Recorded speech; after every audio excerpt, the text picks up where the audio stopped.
안녕하세요. 고남식 목사입니다.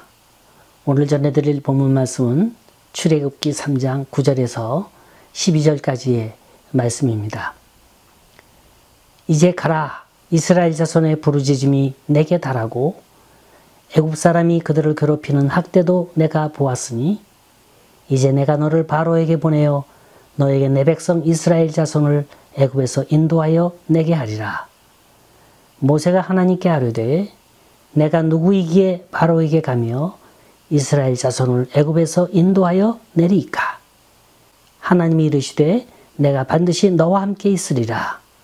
네가 그 백성을 애굽에서 인도하여 낸 후에 너희가 이 산에서 하나님을 섬기리니 이것이 내가 너를 보낸 증거니라.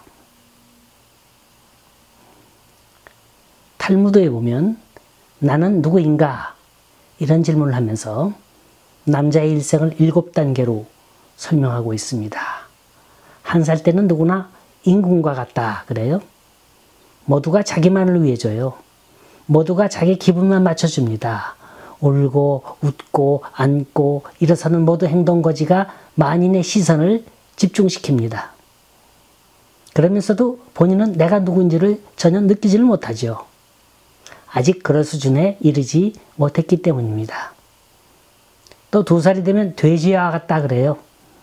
진흙탕에 마음대로 뒹굴고 먹을 건지 못 먹을 건지 구분도 못하고 그저 입안에 집어넣는 겁니다. 10살이 되면 어린 양과 같다 그럽니다. 해맑은 웃음으로 항상 기뻐하고 즐거워하고 여기저기 마음대로 뛰어다니는 모습이 마치 새끼 양 같다는 거죠. 그러다 16살이 됩니다. 한창 사춘기의 절정에 이를 때죠. 이때를 야생말과 같다 그럽니다. 한마디로 천방지축입니다. 내 기분, 내 사고에 따라 행동을 하죠. 남 생각할 겨를 없어요. 그저 나만의 세계가 중요합니다. 그래서 여기저기 충돌을 하죠.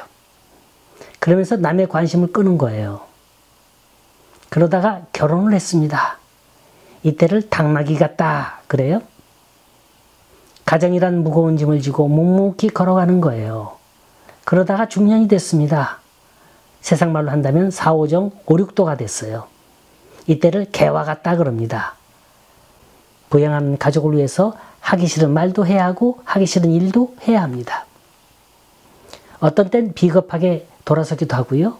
어떤 땐 책임을 다하기 위해서 자기를 온전히 포기한 채 살아갑니다. 그리고 노년기는 원숭이와 같다 그럽니다. 모든 걸 다 포기하고 이제는 홀로 있게 됩니다. 마치 어린아이 같아졌지만 아무도 그의 편을 들거나 그에게 관심을 가져다 주질 않아요. 이러면서 사람은 평생 나는 누구인가 물으면서 일생을 마친다는 겁니다. 하이럼 스미스라는 교수님이 계세요. What matters most, 가장 소중한 것, 이런 책을 쓴 분인데 이 책이 한 달도 못 돼서 온 세계 베스트셀러가 됐습니다. 인생에 있어서 가장 소중한 것, What matters most, 이게 뭘까요? 내가 생을 살아가면서 가장 소중한 게 뭘까요? 그는 말합니다. 첫째, 자신이 누구인가를 아는 거래요. 자기 정체성을 분명히 아는 게 제일 중요하다 그럽니다. 대다수의 많은 사람들이 I am somebody, 나는 대단히 중요한 사람이다, 이렇게 생각하며 삽니다.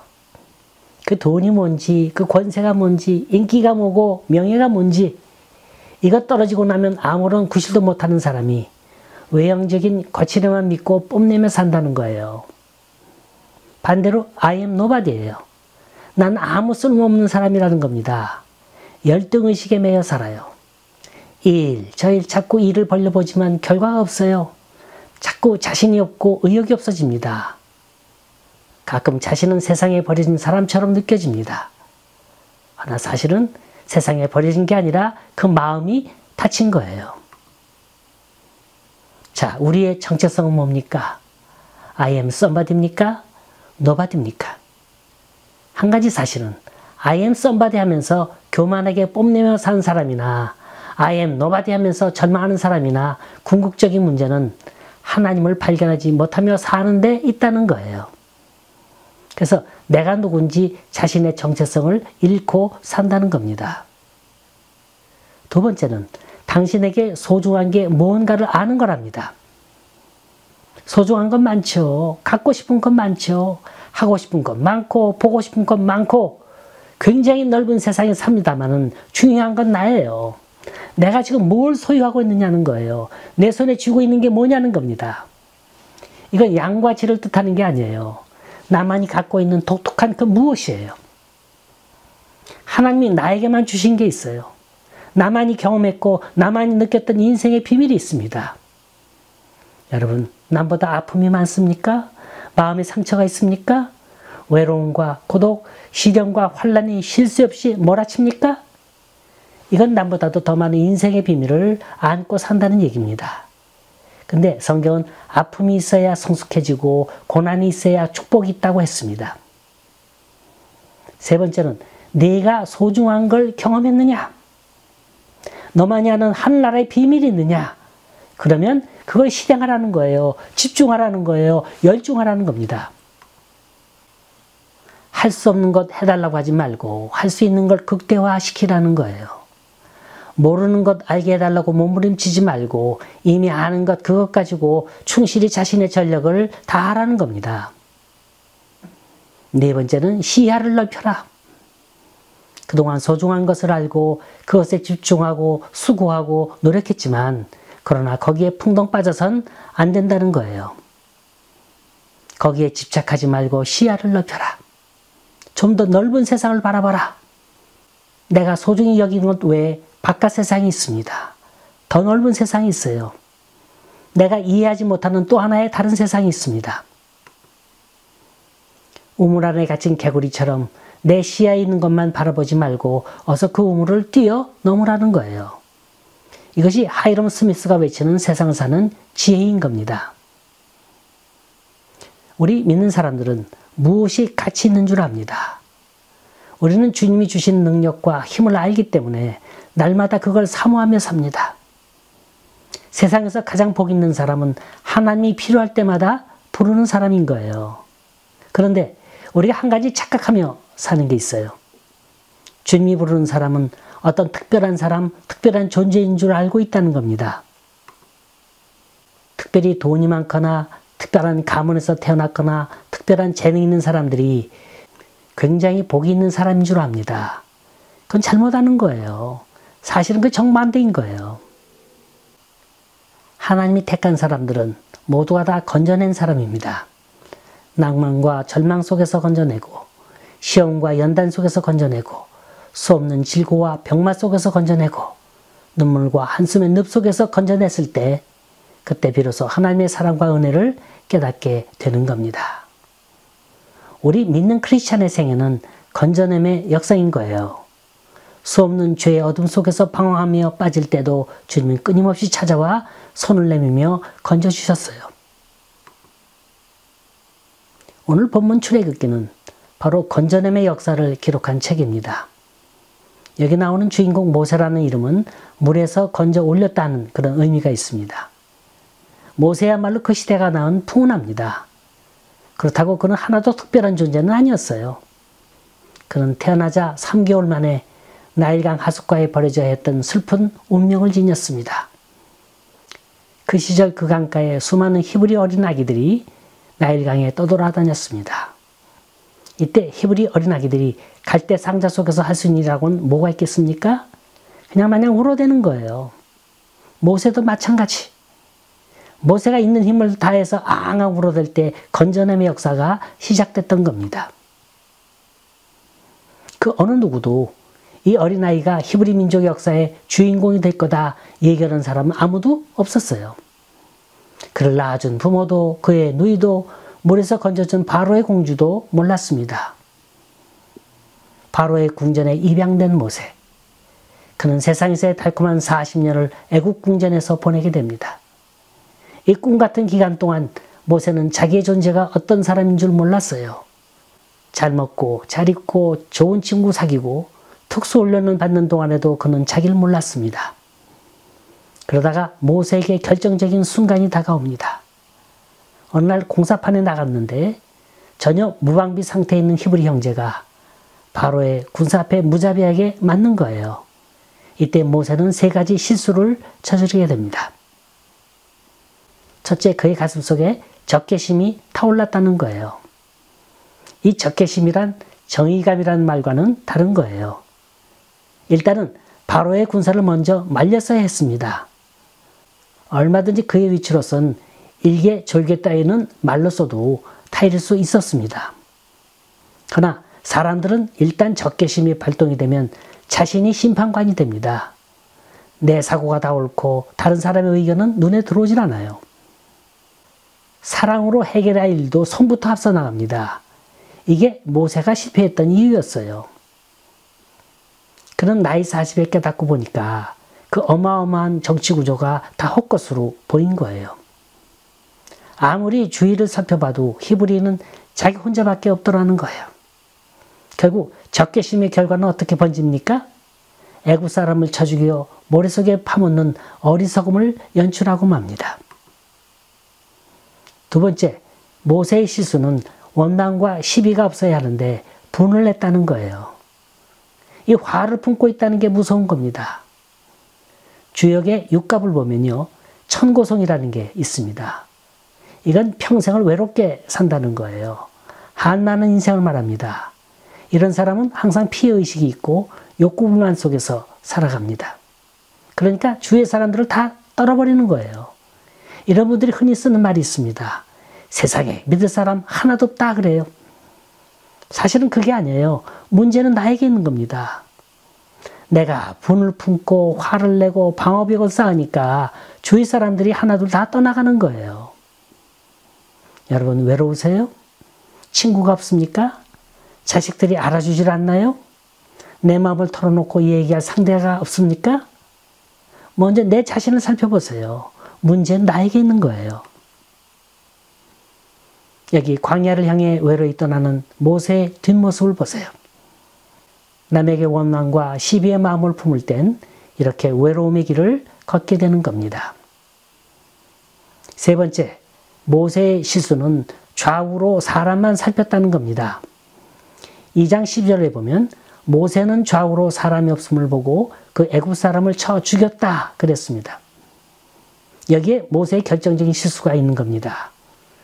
그는 수평적인 것만 봤지 수직적인 건 못 봤어요. 사람들의 눈치만 살필 줄 알았지 그 위에 계시는 하나님을 보질 못했습니다.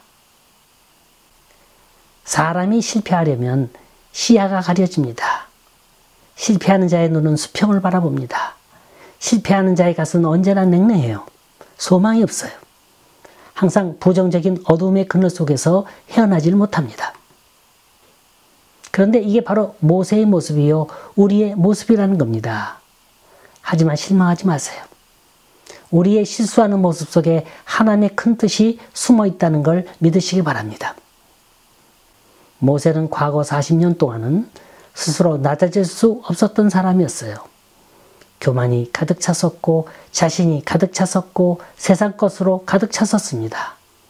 이런 모습으로는 하나님께 갈 수가 없었어요. 그래서 하나님은 그를 낮추고 낮추셨습니다. 이 낮추는 기간이 또 다른 40년이 흘러간 거예요. 이제 본론입니다.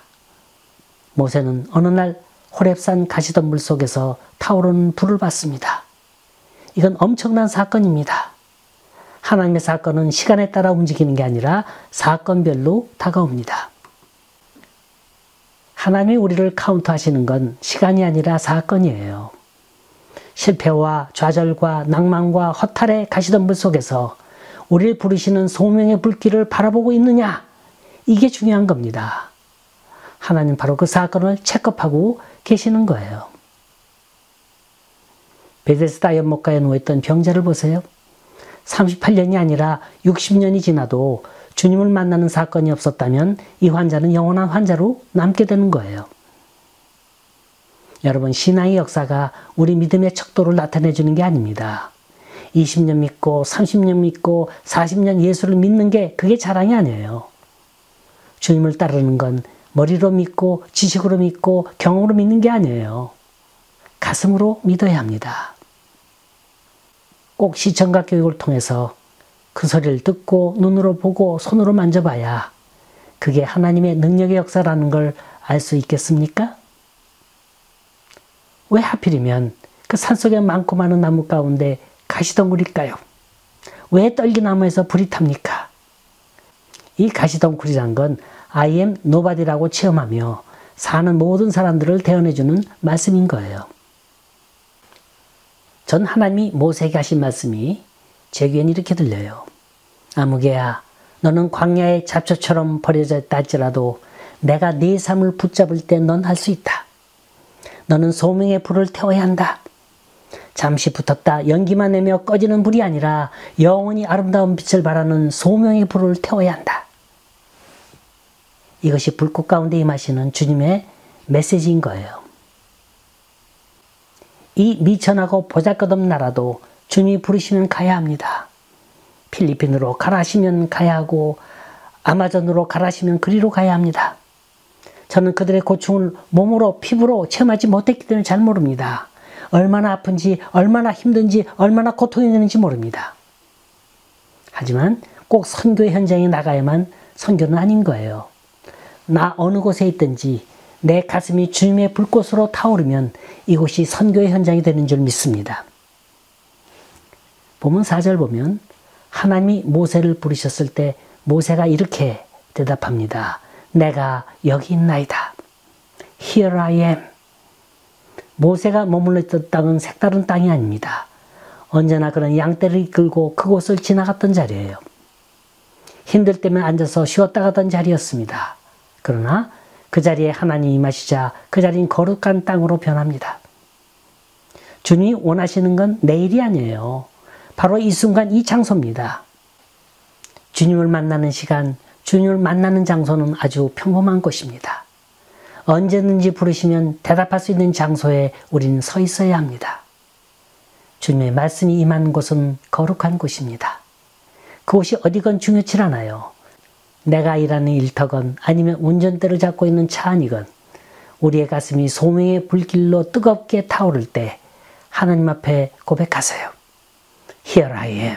주여, 내가 여기 있나이다. 이 소리는 쉬운 것 같지만 그렇지 않습니다. 우린 너무나 계산적이에요. 이것저것 자로 재보고 나에게 이로울 것 같으면 그때 가서 행동합니다. 모세를 보세요. 얼마나 계산이 빨랐는지 아세요? 난 늙었습니다. 나이가 80이 됐습니다. 힘이 없습니다. 말주변이 없습니다. 대체 내가 누굽니까? 좀 편한 걸 맡겨주십시오. 내가 할 수 있는 걸 하라고 하십시오. 하나님은 모세의 마음을 너무나도 잘 읽고 있었어요. 그래서 하신 말씀이 뭡니까? 모세야, 이리로 가까이 하지 말라. 너희 선 곳은 거룩한 땅이니 내 발에서 신을 벗어라. 자, 또 이 신을 벗으란 말은 뭘 의미할까요? 신발은 보호의 수단을 의미합니다. 모세가 서 있던 미디안 광야는 독충이 많고 가시가 많은 곳입니다. 또 태양이 뜨거워서 대낮에 맨발로 걸을 수 없는 철판과도 같은 곳이에요. 여기서 신발은 절대적인 거예요. 생명과도 같은 겁니다. 그런데 하나님은 그 신을 벗어버리라는 거예요. 이 말은 내 자신을 지키고 있는 모든 수단과 방법을 버리라는 겁니다. 주님 앞엔 대단한 존재도 아무것도 아닌 존재도 없습니다. 착각하지 마세요. 자만할 필요도 없고 절망할 필요도 없습니다. 인간들은 누구나가 다 똑같아요. 그런데 서로가 잘났다고 자만하고 못났다고 실망합니다. 이게 바로 소명을 받기 전에 모세의 모습이었어요. 자, 이제 하나님의 음성을 들으시기 바랍니다. 모세야, 착각하지 말아라. 아무개야, 착각하지 말아라. 네가 잘나서 내가 부른 게 아니고 네가 못나서 내가 부른 게 아니다. 내가 너를 사랑하기 때문이고 내가 내 민족을 사랑하기 때문이란다. 이제부터 내가 너에게 지시하는 게 있다. 그러니 나를 믿고 가라. 내가 너와 함께 함이니라. 얼마나 든든한 말씀입니까? 하나님이 나와 함께 하시겠다는 거예요. 여기에 무슨 다른 설명이 필요하겠습니까? 그런데 모세는 여기 뭐라 반응을 합니까? 내가 누구간데? 아직도 자신이 없어요. 과거 속에 사로잡혀 있습니다. 여러분, 주님의 일은 핑계로 하는 게 아니에요. 변명으로 하는 게 아닙니다. 주님이 몰라서 우리에게 하라고 일을 시키는 거 아니에요. 주님 앞엔 대단한 존재도 아무것도 아닌 존재도 없습니다. 착각하지 말라는 거예요. 인간은 누구나가 다 똑같습니다. 그런데 서로 잘났다고 자만하고 서로가 못났다고 비관합니다. 이게 바로 소명을 받기 전에 모세의 모습인 거예요. 모세야, 착각하지 말아라. 네가 잘나서 내가 부른 게 아니고 네가 못나서 내가 부른 게 아니다. 모세야, 네 신을 벗어라.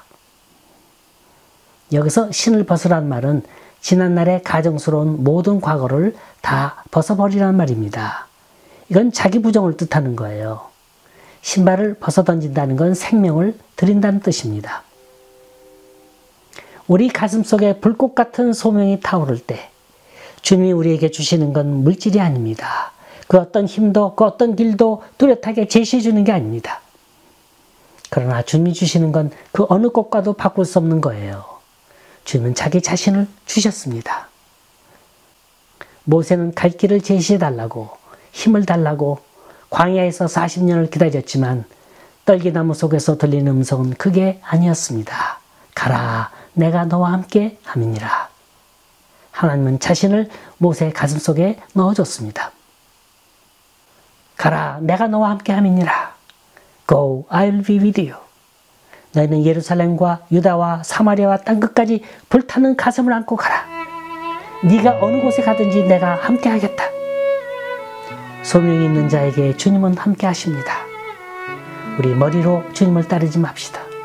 지성과 감정으로 따르지도 맙시다. 우린 주님을 가슴으로 따라야 합니다. 가시던 불이 무성한 삭막한 세상 속에 사랑의 불꽃을 안고 뛰어 들어가야 합니다. 오 주님, 우리에게 소명을 주옵소서. 오 주님, 우리에게 사랑을 주옵소서. 오 주님, 나에게서 가정스러운 모든 신발들을 다 벗어 던지게 하시고 지금 이 시간 이 장소에서 결단하게 하여 주옵소서.